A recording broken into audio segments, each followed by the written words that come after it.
Bwana Yesu apewe sifa sana, wapendwa katika Bwana. Tunawasalimu katika jina la Bwana wetu Yesu Kristo, aliye mwamba na mwokozi wa maisha yetu. Leo tuko hapa tunakuletea somo nzuri sana ambalo tunayo imani ya kwamba ukitufuatilia vizuri kuanza mwanzo mpaka mwisho, kuna kitu ambacho utakwenda kujifunza kupitia mafundisho haya ya siku ya leo. Na niko hapa na mtumishi wa Mungu ambaye na yeye pia tuko kwenye kazi moja hii ya uinjilisti. Nitaomba uweze kujitambulisha peke yako mtumishi. Karibu. Asante. Bwana Yesu asifiwe. Amen. Jina la Bwana libarikiwe. Amen. Ya ninawasalimu nyote ni kupitia uwezo wa jina lake Yesu Kristo. Kwa majina mimi ninaitwa Chantal Furaha, niko katika state moja pamoja na Da Luize, ila tuko katika city tofauti. Yeye iko hapa Atlanta Georgia, na mimi niko Macon Georgia. Na ninayo furaha sana tena sana kwa kushiriki pamoja naye siku ya leo ili kualisha neno lake, neno la Mungu siku ya leo. Amen. Amen, amen, amen. Bwana Yesu apewe sifa sana. Amen. Kama jinsi ambavyo tumekuambia ya kwamba tuko hapa kwa ajili ya kukuletea habari njema iletayo wokovu, lakini ni mafundisho ambayo yataweza kukusaidia sana wewe ambaye unatufuatilia wakati kama na huu. Na bila kuponda muda, tutakuwa na somo linalosema ya kwamba, je, kuvaa mavazi za kubana pamoja na kuvaa viatu vya juu kwa mujibu wa neno la Mungu, je, ni dhambi? Niko na swali juu ya hiyo title. Amen. Unasema kwa kuvaa mavazi ya kubana na viatu vya juu kwa mujibu wa Biblia ama kwa mujibu wa neno la Mungu kama ni dhambi. Je, unataka kulengea kusema kwamba mavazi na viatu sio dhambi? Bwana Yesu asifiwe sana. Amen. Umeuliza vizuri sana ya kwamba kama je, mavazi na viatu vya juu, je, sio dhambi? Haleluya. Na tumekuambia hapa tuko kwa ajili ya kukufundisha. Ameuliza vizuri sana kwa sababu dunia ya leo wahubiri wa walio wengi, asilimia kubwa sana ni nini? Wanahubiri mavazi ya kwamba ni dhambi. Haleluya. Ya kwamba mavazi, viatu, wakati mtu anavaa gauni ambayo imebana au sketi ambayo imebana kwenye mwili wake, akivaa na kiatu cha juu, wahubiri wa leo wanatafsiri ya kwamba ni dhambi na huyo mtu apate kutubu. Lakini kitu ambacho unatakiwa ufahamu ni kwamba hatuvai mavazi ya kujistiri kwa sababu Mungu asione aibu ya miili yetu. Hatuvai mavazi ya kujistiri kwa sababu Mungu atuone mbele zake ya kwamba tunajiheshimu au tunajistiri mbele zake. Hapana. Kwa sababu hakuna kiungo kwenye mwili wako ambacho Mungu akijui, ambacho Mungu akioni. Kwa hiyo kwa kutafsiri ya kwamba mtu akivaa mavazi ya kubana au kiatu cha juu, wahubiri wa leo ya kwamba unatafsiri ya kwamba ni dhambi, mtu katenda dhambi. Hapana. Inawezekana unaijua tafsiri sahihi au inawezekana hauijui tafsiri sahihi kabisa. Na ndipo maana leo tutakwenda kuangalia kwa mujibu wa neno la Mungu nini maana ya dhambi. Haleluya. Nini maana ya dhambi? Kwa sababu unaweza ukavaa gauni ndefu, unaweza ukafunga kitambaa, unaweza ukajiacha na trele, lakini ukashangaa mtu ametenda dhambi. Sasa unakuja kujiuliza, mtu ametenda dhambi nyingine ipi ambayo ni tofauti na mavazi? Mbona huyu mtu amevaa kwa kujistiri? Mbona huyu mtu hajichubui? Mbona huyu mtu hapaki makeup? Sasa amefanya dhambi gani ambayo itasababisha mtu aende jehanamu? Haleluya. Kwa hiyo kuna dhambi na kuna mwenendo ambao ndiyo mavazi. Lakini wahubiri, asilimia kubwa sana ya wahubiri wa leo wanahubiri ya kwamba mavazi ni dhambi, huyu mtu ametenda dhambi, huyu mtu hajaokoka. Pointi ya kwanza tutakwenda kuangalia nini maana ya kuokoka. Ili mtu apate kuokoka anatakiwa afanye nini? Kwa sababu inawezekana tunaingia na watu wengi kanisani ambao wanavaa masketi na magauni ambazo zinabana kwenye mili yao, wanaweka maperike, wanajichubua, wanapaka makeup kwa tafsiri ya wahubiri ya kwamba huyu mtu hajaokoka bado, na tuko nao kanisani. Lakini sasa tutakwenda kuangalia ili mtu apate kuokoka anatakiwa afanye nini na nini maana ya dhambi ambazo ni tofauti na mavazi. Tutakwenda kuangalia andiko letu la kwanza kabisa, kitabu cha Marko, sura yake ni ile ya 16 na mstari wake ni ule wa 15. Ili mtu apate kuokoka anatakiwa afanye nini? Naomba tusomee Marko 16 na mstari wa 15. Ndio tunasoma Marko mtakatifu 16:15, tunasoma kupitia jina la Yesu Kristo. Amen. Akawaambia, nendeni ulimwenguni kote mkahubiri injili kwa kila kiumbe. Amina.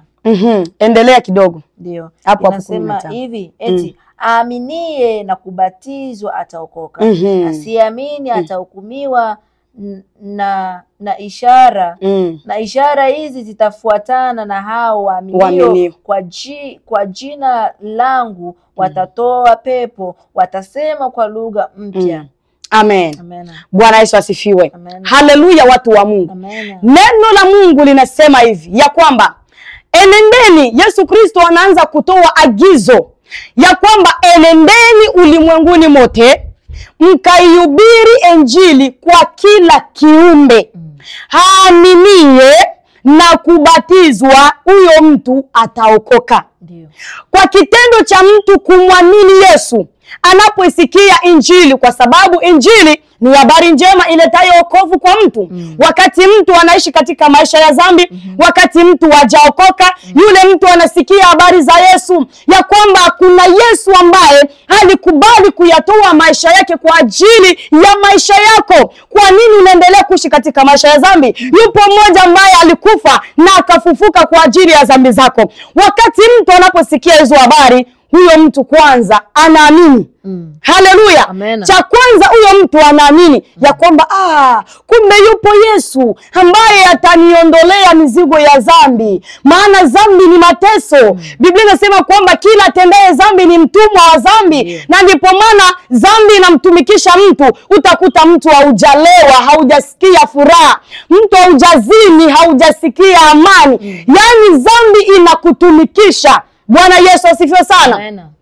Dhambi inakutumikisha, haujamsengenya mtu, haujasikia furaha, haujaua, haujasikia furaha. Yaani yote ni mateso. Unaenda kukesha kwenye nyumba za watu, unawanga. Hili yote ni mateso. Lakini unaposikia habari njema inayoleta wokovu ya kwamba yupo Yesu ambaye hatakupumzisha utoke kwenye hayo mateso, cha kwanza mtu anaamini ya kwamba kumbe yupo Yesu, acha nimwamini Yesu. Baada ya hapo anakubali kutubu ya kwamba Bwana nisamee, nimemtenda dhambi, nimefanya hivi na hivi. Mtu anakubali kuungama na kumwamini Yesu na anabatizwa.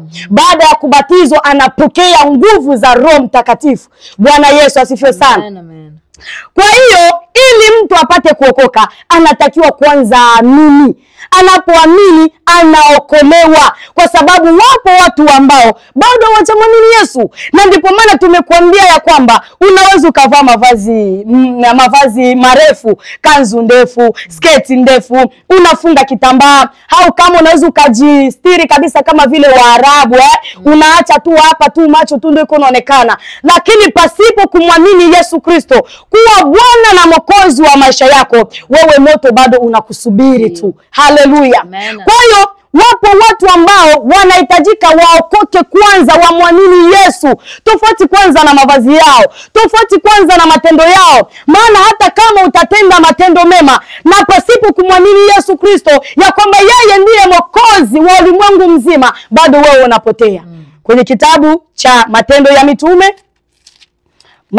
Mitume sura yake ni ile ya 8 na mstari wa 36 mpaka 37 inasema nini? Matendo ya Mitume 8:36 hadi 37 hadi 38. Inasema hivi, wakawa wakiendelea njiani, wakafika mahali penye maji. Yule towashi akasema, tazama maji haya, ni nini kinachonizuia nisibatizwe? Filipo akasema, ukiamini kwa moyo wako wote inawezekana. Akajibu akanena, naamini ya kwamba Yesu Kristo ndiye mwana wa Mungu. Akaamuru lile gari lisimame, wakateremka wote wawili majini, Filipo na yule towashi, naye akabatizwa. Amina. Amen. Bwana Yesu asifiwe sana. Amen. Ya kwamba kitendo cha kumwamini Yesu unabatizwa na unaokolewa. Na huyu towashi alipoamini, kwa sababu alikuwa ni ndani ya gari. Biblia inasema kwamba alikuwa ndani ya gari fulani, akakutanana na mtumishi wa Mungu Filipo. Huyu towashi alikuwa anazisoma habari za Yesu. Anazisoma habari za Yesu kwenye kitabu fulani, lakini alikuwa hazielewi. Filipo ikabidi amuulize, akamuuliza yule towashi ya kwamba, je, unazielewa hizi habari unazozisoma? Yule towashi akasema ya kwamba sielewi kabisa. Yule Filipo akamwambia kwamba hizo habari unazozisoma ni habari za Yesu Kristo, ambaye alitumwa kwa ajili ya ukombozi wa wanadamu wote. Huyo ndiye ambaye wanadamu walimsulubisha. Huyo ndiye ambaye wanadamu walimtundika, wakasema ya kwamba auawe na damu yake itakuwa juu yetu na juu ya watoto wetu, kwa sababu tu ya kuambia watu ya kwamba yeye ni mwana wa Mungu. Walimkataa, wakasema kwamba Yesu anakufuru. Wewe unajiita ni mwana wa Mungu, unataka kujilinganisha wewe na Mungu ya kwamba mko sawa sawa. Bwana Yesu atusaidie sana. Amen. Na mpaka leo hii wapo watu ambao wakikusikia unasema kwamba Yesu Kristo ni mwana wa Mungu, wanasema kwamba huyu anakufuru. Haleluya. Hao watu wanahitajika waamini ya kwamba ni kweli Yesu Kristo ni mwana wa Mungu na yeye ndiye mwokozi wa ulimwengu mzima. Lakini kama mtu bado hajaamini, huyo mtu anakufa katika dhambi. Bwana Yesu asifiwe sana. Huyu towashi akasema ya kwamba maji haya, kwa sababu walipokuwa wanazisoma habari na wanaendelea na usafiri, wakaona maji mahali fulani. Towashi akasema ya kwamba maji haya hapa, ni nini ambacho kitanizuia mimi nisibatizwe? Filipo akamwambia kwamba ukiamini kwa moyo wako wote inawezekana. Hakuna cha kukuzuia, wewe amini tu. Yule towashi akasema ya kwamba ninaamini kabisa ya kwamba Yesu Kristo ni mwana wa Mungu. Moja kwa moja aliposema tu ninaamini, Filipo hakukuwa na maneno mengi kwake. Hajaangalia mavazi, hajaangalia nini. Kile kitendo cha yeye kuamini tu, akamwambia kwamba shuka. Wakashuka na akaenda kumbatiza. Bwana Yesu asifiwe sana. Kwa hiyo lazima mtu amwamini. Na ndipo maana tunakuambia kwamba je, mtu ili apate kuokoka anatakiwa afanye nini? Kile kitendo cha mtu kumwamini Yesu tayari amekwisha kuokoka. Tofauti kwanza na mwenendo wa mavazi. Tofauti kwanza na makeup, tofauti kwanza na viatu. Yule mtu ambaye amekwisha kumwamini Yesu Kristo kuwa Bwana na Mwokozi wa maisha yake, yule mtu anaingia kanisani, anaenda, anaabudu, anaomba. Usifikiri ya kwamba hajaokolewa. Tayari ameokolewa kwa njia ya imani, tofauti kwanza na matendo. Maana Biblia inatuambia kwenye kitabu cha Waefeso sura yake ni ile ya 2, ukianza kwenye mstari wa 8 pale mpaka 10, inasema ya kwamba tumeokolewa kwa njia ya imani, si kwa ajili ya matendo yetu mema. Haleluya. Kwa hiyo yule mtu ambaye anaingia kanisani, kwanza amekwisha kukombolewa na damu ya Yesu, kwa yeye tu kumwamini Yesu Kristo kuwa Bwana na Mwokozi wa maisha yake. Haleluya. Kwenye kitabu cha Yohana wapo ambao walimkataa Yesu. Soma Yohana sura yake ni ile ya kwanza na mstari wake wa 11 mpaka 12. Inasema nini? Alikuja kwake wale walio wake hawakumpokea. 12. Bali wote waliompokea aliwapa uwezo wa kufanyika watoto wa Mungu, ndio wale waaminio jina lake. Amen. Bwana Yesu asifiwe sana. Haleluya.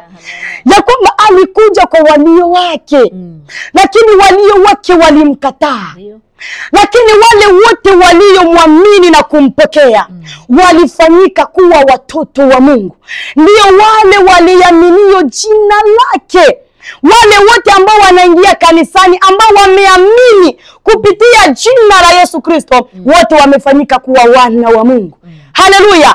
Kwa hiyo wale wote wameokolewa. Na ndipo maana tumekuambia ya kwamba mhubiri wa siku hii ya leo, hubiri sana injili inayoleta wokovu kwa maisha ya mwanadamu. Hubiri sana injili inayoleta wokovu. Wapo watu wengi ambao wanakufa katika maisha ya dhambi, hawajamwamini Yesu. Sijazungumzia dhambi za mavazi, dhambi za viatu. Ninakwambia dhambi ya kutokumwamini Yesu. Yesu alisema hivi kwenye kitabu cha Yohana sura yake ni ile ya 8 na mstari wa 24. Inasema nini?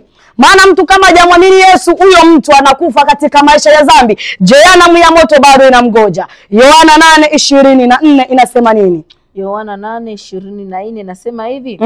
Kwa hiyo niliwaambieni ya kwamba mtakufa katika dhambi zenu. Ndio. Kwa sababu msiposadiki ya kuwa mimi ndiye mtakufa katika dhambi zenu. Amen. Haleluya. Amen. Yesu akasema ya kwamba mtakufa katika dhambi zenu msipotaka kuamini ya kwamba mimi ndiye.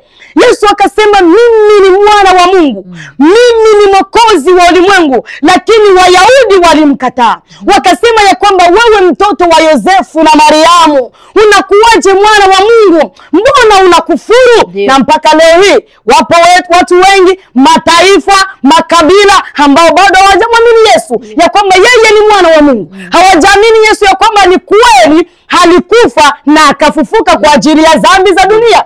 Kwa hiyo hiyo ndiyo injili inayoleta wokovu kwa maisha ya mwanadamu. Hiyo ni dhambi ya kwanza. Kama mtu hajamwamini Yesu, huyo mtu anakufa katika maisha ya dhambi. Uvae vyovyote vile unavyojua ya kwamba ujistiri namna gani, kama hujamwamini Yesu, wewe bado jehanamu ya moto inakungoja. Haleluya. Dhambi ya pili ndio ile sasa ya kuvunja sheria. Umekwisha kumwamini Yesu, lakini kuna dhambi ya pili ambayo wewe ukivunja sheria ya Mungu unahesabiwa dhambi na unahukumiwa. Tofauti kwanza na mavazi. Hapo tujazungumzia mavazi. Zipo dhambi ambazo wewe ukizitenda unahesabiwa nini? Dhambi mbele za Mungu na unahukumiwa moto wa milele. Soma kwenye kitabu cha waraka wa kwanza wa Yohana, sura yake ni ile ya 3 na mstari wake ni ule wa 4. Tuone dhambi ni nini sasa. Dhambi ya pili hiyo. Waraka wa kwanza wa Yohana sura 3 na mstari wa 4 inasema nini? Inasema hivi, kila atendaye dhambi afanya uasi. Kwa kuwa dhambi ni uasi. Nitasoma tena. Kila atendaye dhambi afanya uasi, kwa kuwa dhambi ni uasi. Amen. Bwana Yesu asifiwe sana. Amen. Haleluya. Amen. Ya kwamba kila atendaye dhambi afanya uasi. Kwa tafsiri nyingine inasema ya kwamba kila atendaye dhambi anaivunja sheria. Kwa sababu kuasi ni kupinga jambo fulani au kuvunja jambo fulani ambalo limewekwa kama vile utaratibu. Ya kwamba kama kumewekwa utaratibu fulani, huyu mtu akivunja tayari huyo mtu amefanyaje? Ameharibu. Sasa Biblia inasema ya kwamba kila atendaye dhambi ameivunja sheria. Kwa kuwa dhambi hapa ninakuzungumzishia nini? Dhambi ni nini? Ni uvunjaji wa sheria. Bwana Yesu asifiwe sana. Tofauti kwanza na mavazi mpendwa. Ni kweli tunawahubiria watu wavae mavazi ya kujistiri, wavae kwa kujiheshimisha, lakini tutakuja kuangalia ni kwa sababu gani tunatakiwa kuvaa mavazi ya kujistiri. Haleluya. Ya kwamba kila atendaye dhambi anafanya uasi. Kwa kuwa dhambi ni uasi. Sasa ni sheria ipi hiyo ambayo ukiivunja wewe unahesabiwa dhambi mbele za Mungu na jehanamu unakwenda? Ni dhambi gani? Tusomee kitabu cha Mathayo sura yake ni ile ya 22 na mstari wake ni ule wa 37 mpaka 38. Mathayo 22 37 mpaka 40. Sema hivi. Ndiyo. Akawaambia, mpende Bwana Mungu wako kwa moyo wako wote, na kwa roho yako yote, na kwa akili zako zote. Hii ndiyo iliyokuu. Hii ndiyo amri. Hii ndiyo amri iliyokuu, tena ni ya kwanza. Amen. Na ya pili yafanana nayo, nayo ni hii, mpende jirani yako kama nafsi yako. Haleluya. Katika amri hizi mbili utegemea Torati yote na vitabu vya manabii. Amen. Haleluya. Haleluya. Ya kwamba amri katika Agano Jipya tumeziona amri kuu mbili ambazo Yesu anasema ya kwamba inategemea Torati yote na manabii. Maana katika Torati tuliziona amri 10 za Mungu inayosema ya kwamba usiue, usiibe, usiwe na miungu mingine, usijifanyizie sanamu ya kuchonga, usizini, usishuhudie uongo. Zile amri zote 10 katika Agano la Kale, Yesu akasema katika Agano Jipya ni makundi makuu mawili. Mpende Bwana Mungu wako kwa moyo wako wote, kwa nguvu zako zote, na kwa akili yako yote. Na ya pili ambayo inafanana na hiyo ni hii, mpende jirani yako kama nafsi yako. Bwana Yesu asifiwe sana. Haleluya. Kwa hiyo zile amri 10 katika Agano la Kale ambazo tunaziona katika kitabu cha Kutoka sura yake ni ile ya 20. Zile amri zote 10 za Mungu zote ziko katika Agano Jipya. Maana kuna wengine ambao watakwambia ya kwamba tumeokolewa kwa imani, si kwa matendo ya sheria. Lakini Biblia inatuambia ya kwamba imani inatufundisha kuitii sheria ya Mungu. Kitabu cha Tito sura yake ni ile ya 2 na mstari wake wa 11 mpaka 12. Ninataka nikuonesha kwamba imani pasipokuwa na matendo, imani hiyo imekufa. Na matendo pasipokuwa na imani, imani hiyo imekufa, matendo hiyo imekufa. Kwa hiyo hivi vitu viwili vinabebana. Lazima uzitii sheria ya Mungu, lazima uyatii maagizo ya Mungu. Hawezi ukaokolewa kwa imani alafu ukasema kwamba sijaokolewa kwa sheria, sijaokolewa kwa Torati, alafu unazini, alafu unaiba. No. Ukiokolewa kwa imani, lazima hizi sheria za Mungu lazima uzitekeleze. Usiwe mtu wa kuzini, usiwe mtu wa kushuhudia uongo, usiwe mtu wa kusengenya. Bwana Yesu asifiwe sana.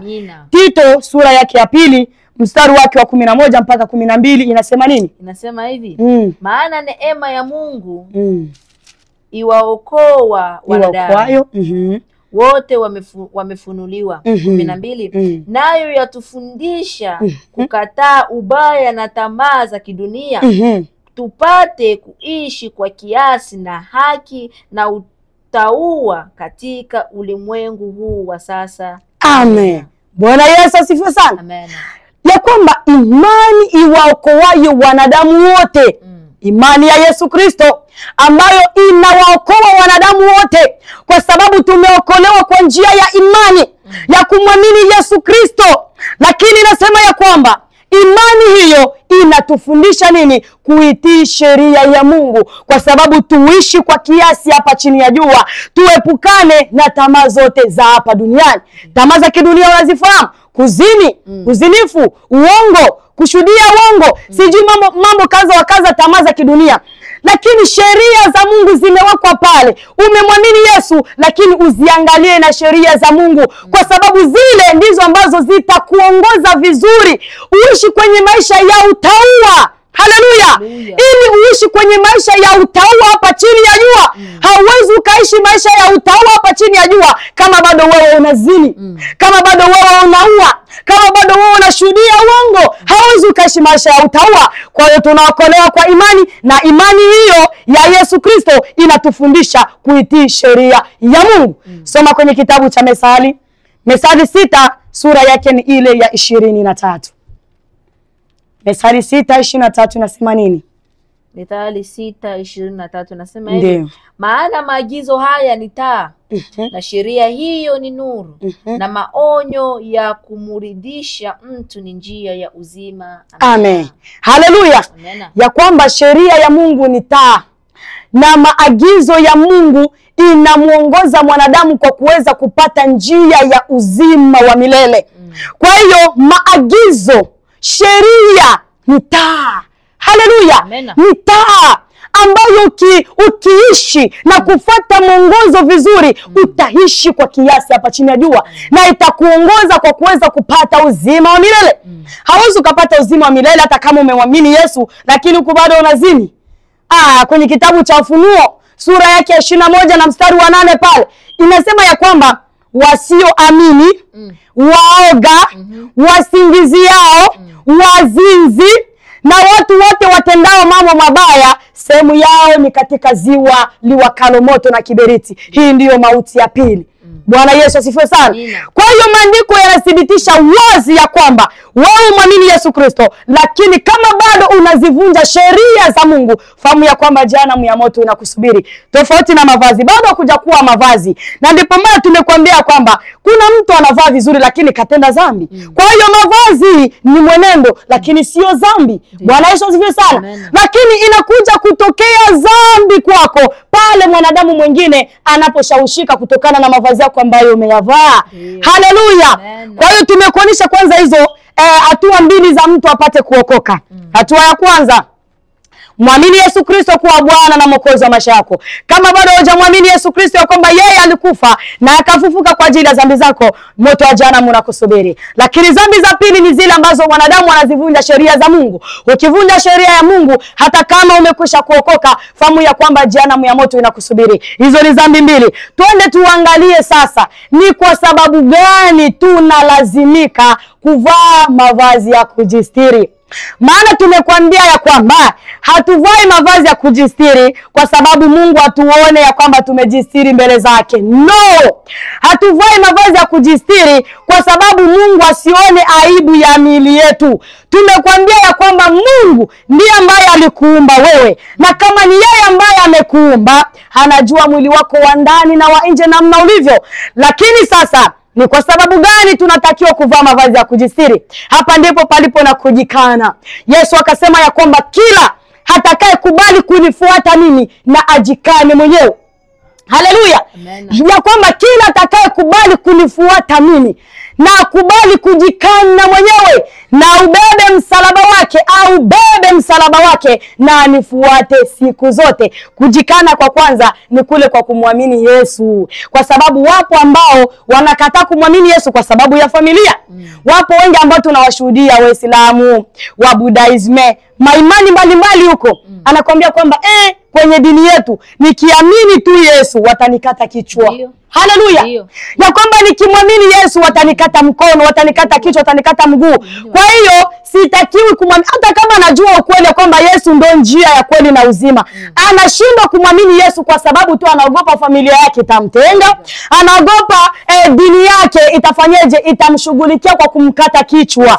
Haleluya. Hofu ile iko ndani. Lakini Yesu akasema kwamba ukikubali kumfuata mpendwa, jikane, kwa sababu ni heri ukate kichwa ukiwa unamwamini Yesu Kristo kuliko kuwa kwenye njia ambayo haistahili na huku unamkana Yesu. Bwana Yesu asifiwe sana. Na hii ndiyo injili ambayo ilisababisha mitume wauawe. Haleluya. Ndio. Hii ndiyo injili ambayo ilisababisha mitume wauawe. Usifikiri ya kwamba akina Paulo waliuawa kwa sababu ya kuwafundisha watu uvae hivi. Usifikiri kwamba mitume waliuawa kwa sababu ya kuambia watu uwe na matendo ya namna hii. No, kilichosababisha mitume wauawe ni kwa sababu ya kumtangaza Yesu katikati ya watu ambao hawajamfahamu Yesu. Bwana Yesu asifiwe sana. Wainjilisti wa leo utasikia kwamba mimi ninakubali kufa kwa ajili ya Yesu. Ninakubali kuteswa kwa ajili ya Yesu. Lakini angalia injili yako ni namna gani. Usifikiria kwamba mitume walipigwa kwa ajili tu kuhubiri watu kwamba vaa mavazi ya namna hii. Usiwe na matendo ya namna hii. No. Akina Paulo walikuwa wanasimama katikati ya umati wa watu na kuambia watu ya kwamba mumwamini yeye ambaye mlimsulubisha nyie. Mumwamini huyu ambaye alitumwa na Mungu ili awe mwokozi wa ulimwengu, na msipotaka kumwamini fahamu ya kwamba mnakufa katika dhambi zenu. Walisimama katikati ya umati wa watu na kuambia watu ya kwamba mumwamini Yesu Kristo. Si kwa sababu tu kuambia watu ya kwamba mvae vizuri, hapana. Wakati Paulo anaanza kuambia kwamba mwenendo wenu katika kitabu cha Timotheo wa kwanza, Timotheo wa kwanza sura yake ya 2 na mstari wa 9 mpaka wa 10. Paulo anasema ya kwamba kujipamba kwenu wanawake na wajipambe kwa mavazi ya kujistiri, si kwa kusuka nywele, si kwa kuvaa dhahabu, bali kuwe kwa utu wa moyoni kama inavyowapasa watakatifu. Soma kwanza hapo ili tupate kujua vizuri. Kwa sababu alikuwa anawaambia watakatifu ambao tayari wamekwisha kumwamini Yesu. Wale watu ambao tayari wako kanisani, kama vile mtumishi wa Mungu hapa jana alihubiri neno nzito ndani ya kanisa ya kwamba watu mnatakiwa muwe na mwenendo mzuri. Tayari mmekwisha kumwamini Yesu, tayari mmekwisha kuokoka, lakini mienendo yenu na watu ambao hawajaokoka iko sawa sawa. Hakuna tofauti wa mtu ambaye ameokoka na mtu ambaye hajaokoka, hakuna tofauti. Utofauti uko wapi? Mavazi wanaoyavaa watu wa kidunia na wao hivyo hivyo. Bwana tusaidie sana. Na hii ni huruma sana na ni ole kwa makanisa ya leo. Na ndipo maana Paulo alianza kuambia wale watu ambao tayari wameokoka. Haleluya.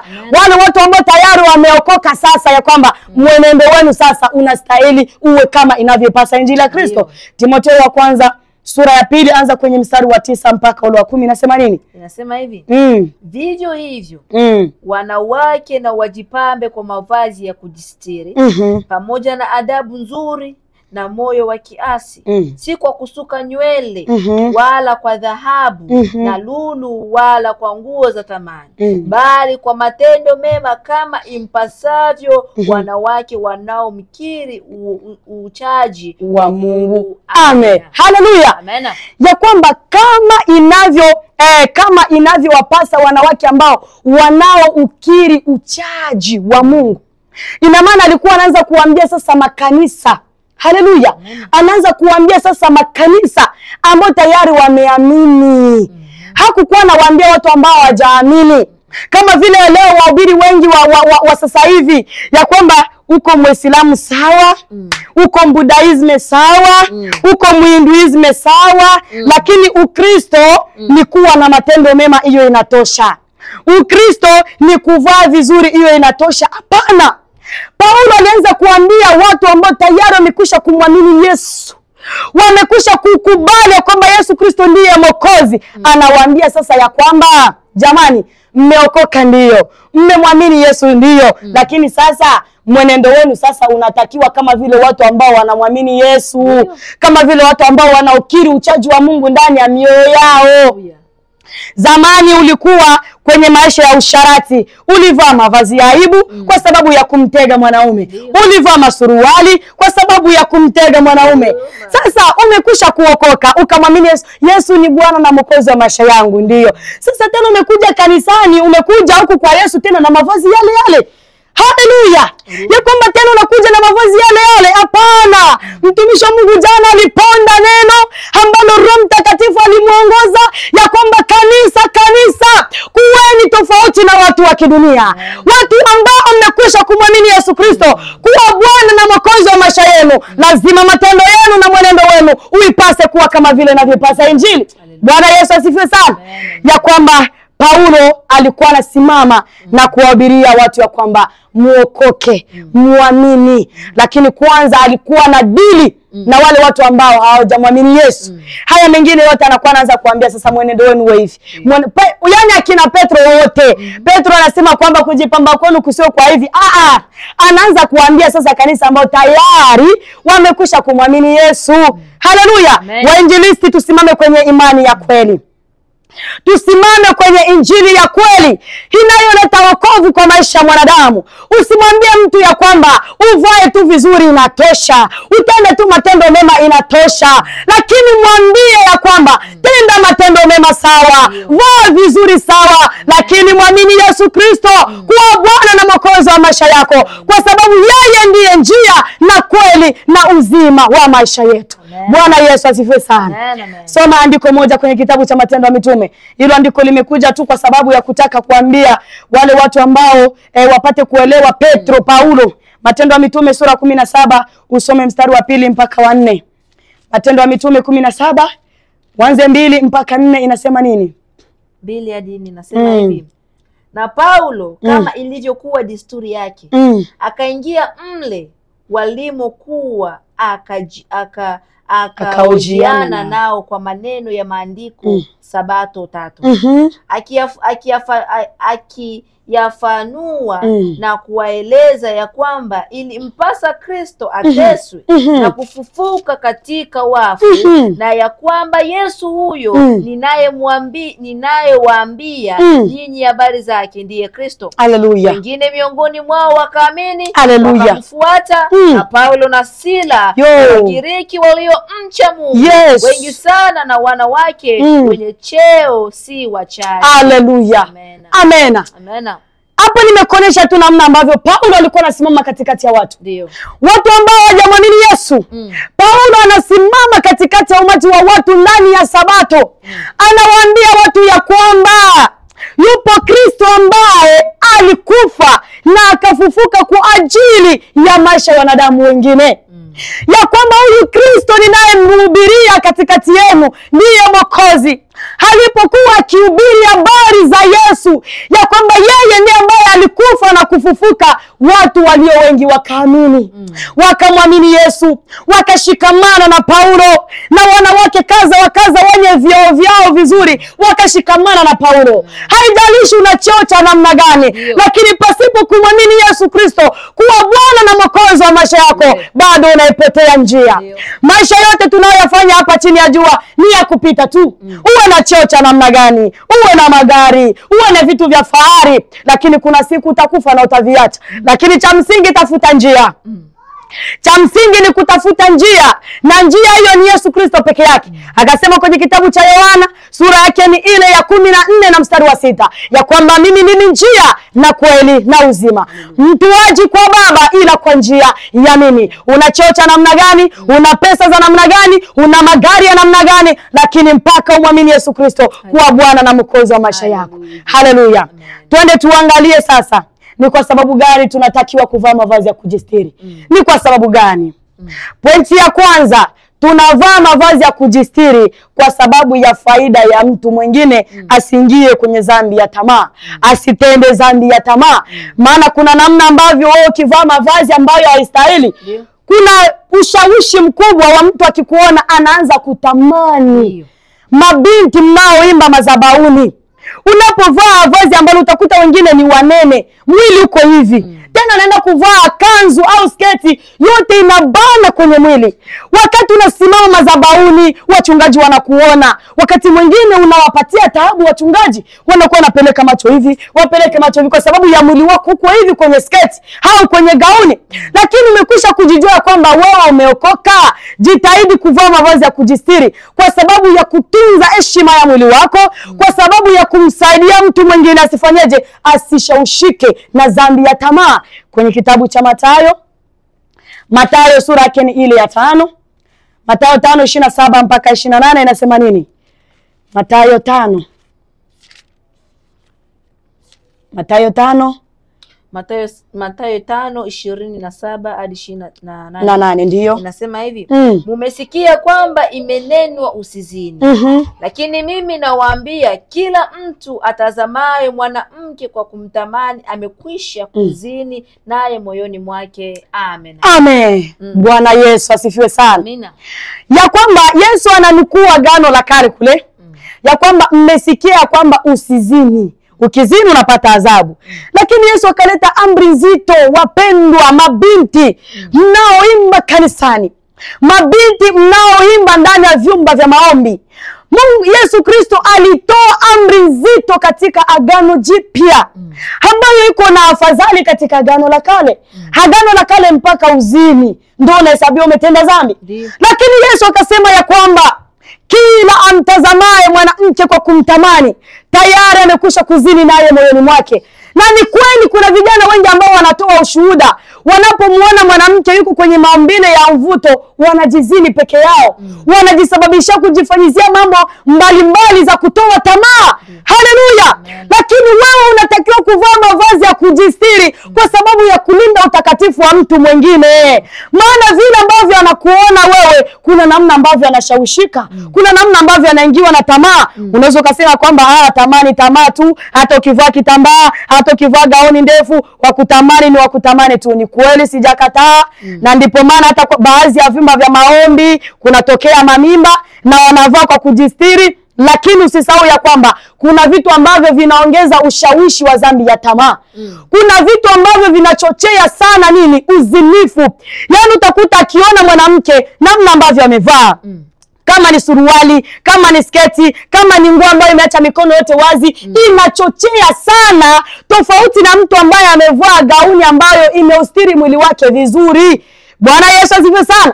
Kwa hiyo ni sababu ya kwanza ambayo tena ni nzuri, ambayo kila mmoja ambaye anajiita anaokoka aizingatie sana. Ya kwamba acha nilinde utakatifu wa mtu mwingine. Akitamani anahesabiwa dhambi. Ya kwamba tayari amekwisha kuzini naye moyoni mwake. Na sisi wote tunapenda siku moja tumuone Mungu. Kwa hiyo tunza utakatifu wa mtu mwingine kulingana na mavazi yako. Tunza utakatifu wa mtu mwingine kulingana na vile ambavyo unavyovaa, unavyosimama madhabahuni. Watu wanakuona na yani ukisimama kule wewe ni kioo. Kila mtu macho inakuangalia. Na huyu mwimbaji angalia hii nguo. Na huyu mwimbaji yani watu hawasikii tena mwimbo. Wanakuwa wanajadili tu mavazi yako. Ni nini sasa? Bwana Yesu tusaidie sana. Kwa hiyo mabinti wa mama ambao mnaingia ndani ya makanisa, tunavaa mavazi ya kujistiri kwa sababu ya kulinda utakatifu wa mtu mwingine. Na wajitahidi sana, linda utakatifu wa mtu mwingine ili asije akaingiwa na dhambi ya tamaa kila wakati akikuona na tamani. Kila wakati akikuona na kutamani. Bwana Yesu tusaidie sana. Na ndipo maana makahaba wanavaa mavazi kabisa kuwashawishi wanaume. Kuko na utofauti, wewe peke yako angalia tu, angalia. Lazima tu kahaba na mavazi yake ambayo akivaa anajua kwamba hii mwanaume akiniona lazima tu atakuja kwangu. Ndio, haleluya. Twende tuangalie pointi ya mwisho. Ni kwa sababu gani tunatakiwa kuvaa mavazi ya kujistiri? Ni kwa sababu ya kudhihirisha ule utakatifu ambao uko ndani yetu na ile imani ambayo tunaiamini sisi, ya kwamba watu wanapotuona waone dhahiri wazi ya kwamba ni kweli tumeokoka. Yani tunavaa kwa kujistiri kwa sababu idhihirishwe sasa wazi ya kwamba mwenendo wetu sasa unaipasa injili ya Kristo. Soma kwenye kitabu cha Wafilipi sura yake ni ile ya kwanza na mstari ule wa 27. Wafilipi sura ya kwanza na mstari wa 27. Inasema nini hapo? Wafilipi sura ya kwanza na mstari ule wa 7. Wa 27. 27. Ndio. Inasema hivi, lakini mwenendo wenu na uwe kama ipasavyo injili ya Kristo, ili nikija na kuwaona nyinyi au isipokuwapo, niyasikie mambo yenu kama mnasimama imara katika roho moja, kwa moyo moja, mkiishindania imani ya injili. Amen. Bwana Yesu asifiwe sana. Ya kwamba mwenendo wenu sasa umemwamini Yesu, umeacha kutenda mambo mabaya, matendo mabaya, lakini sasa mwenendo wako. Na ndipo maana tumekuambia ya kwamba kutanaona funga kitabu cha Methali pale. Methali sura yake ni ya 7 na mstari wa 10. Ya kwamba mwenendo wako sasa unatakiwa uwe tofauti. Zamani ulikuwa kwenye dhambi ya uzinifu, lakini ulipomwamini Yesu Kristo akakuokoa, kuna mavazi ambayo ulikuwa unayavaa kule kwenye uzinifu, kwenye usharati. Kuna mavazi ambayo ulikuwa unayavaa. Lakini umekwisha kuokoka, uje na mavazi yale yale. Kuna namna ambavyo watu watashindwa kuamini ni kweli umeokoka. Kuna namna ambavyo watu watakutranslate ya kwamba huyu mtu bado inawezekana tu bado ni mzinifu. Lakini unapobadilisha mavazi yako inakutafsiri ya kwamba hakika wewe umeokoka na kuachana na zile tabia mbaya. Sizungumzii wanafiki. Hapana, kwa sababu kuna wanafiki ambao kwa nje wanavaa vizuri, wanavaa makanzu marefu, sijui vitambaa, lakini usiku anaenda kuzini. Usiku anafanya vitendo vibaya. Usiku anakwenda kuanga. Wapo na ndani ya vyumba vya maombi wamejaa. Huko anavaa vizuri lakini usiku anaenda kuanga. Anavaa vizuri usiku anaenda kudanga kwenye ukahaba. Sizungumzii wanafiki. Haleluya. Amen. Ninazungumzia wewe ambaye unajijua kabisa kwamba umekwisha kuachana na mambo mabaya. Umekwisha kuviacha vile vitu ambavyo ulikuwa unavitenda zamani. Usiwe mnafiki sasa. Kubali tu kubadilisha mavazi. Mavazi ni kitu gani ukibadilisha? Na ndio maana siku zote nasemaga kwamba kuna mavazi mengine tunayavaa kwa sababu tu ya watu waone kwamba tunapendeza, watu waone kwamba tunavutia. Fanya mapenzi ya Mungu. Uonekane kabisa umeokoka kwa sababu mavazi yako inalitukanisha jina la Kristo.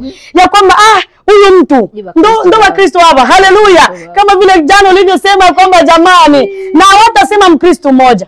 Wakikuona wewe unavaa vibaya, hawatasema na ndo Mkristo huyu. Na ndo wa Kristo hapa. Yani unalitukanisha jina la Kristo kwa sababu ya mavazi yako. Mfano mimi peke yangu, sio niona. Mimi ninakwambia kwamba mimi Kristo amenipitisha kwenye mambo mbalimbali ili niwe mfano. Nilivyoanguka kule. Si wanisema wa Kristo wote hawa. Kuna namna hata mdogo wangu hapa alikuwa anapata shida. Yani kueremewa angalia dada yako. Angalia kisa alishakuwa.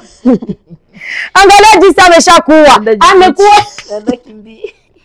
Mungu atusaidie sana. Hii ni ole na ni huruma.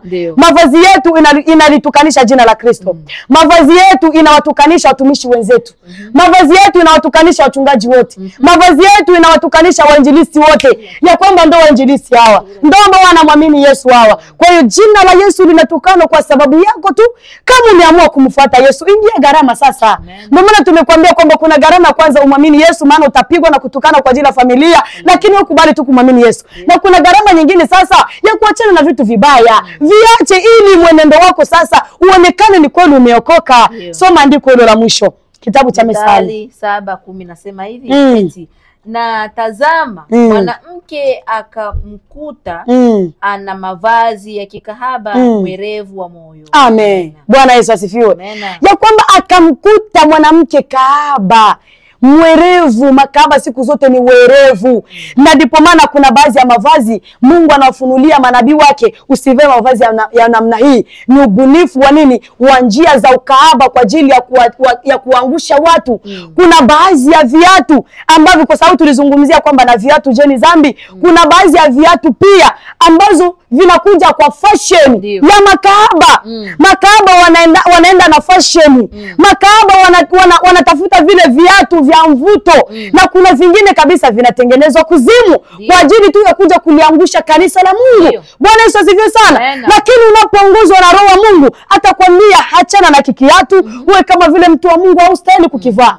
Kama vile kuna kiatu kimoja ambacho niliwahi kukivaa Jumapili fulani iliyopita, nikaimba kanisani, nikaposti kwenye mitandao, lakini nilipojiangalia nikasikia Roho wa Mungu ananiambia ndani ya kwamba wewe mwanangu haustahili kabisa kuvaa kiatu cha namna hii, kwa sababu watu wa kidunia makahaba wanavaa hivi kwa ajili ya fashion za dunia, na wewe tena mwanangu hapana. Kwa hiyo Roho wa Mungu anatuongoza. Kuna baadhi ya viatu ambazo wewe, haijalishi Biblia haijaenda direct ya kwamba kiatu cha namna hii ndio dhambi na kiatu cha namna hii sio dhambi. Hapana, kuna viatu ambavyo Roho Mungu atakuongoza tu kwamba hivi ni vya fashion, ni vya watu wa kidunia, hivi ni vya watu wanawake makahaba ambao bado wanamtafuta Yesu awaokoe. Na mimi tayari nimekusha kuokoka, niendane na fashion ya nini? Hapana. Kwa hiyo kuna baadhi ya viatu ambavyo kabisa Roho Mungu anakuongoza na kuambia achana navyo, na achana navyo kabisa. Kuna baadhi ya mavazi ambazo Roho Bwana anakuambia achana navyo, achana nayo kabisa, ili mwenendo wako uwe mzuri, usiwe na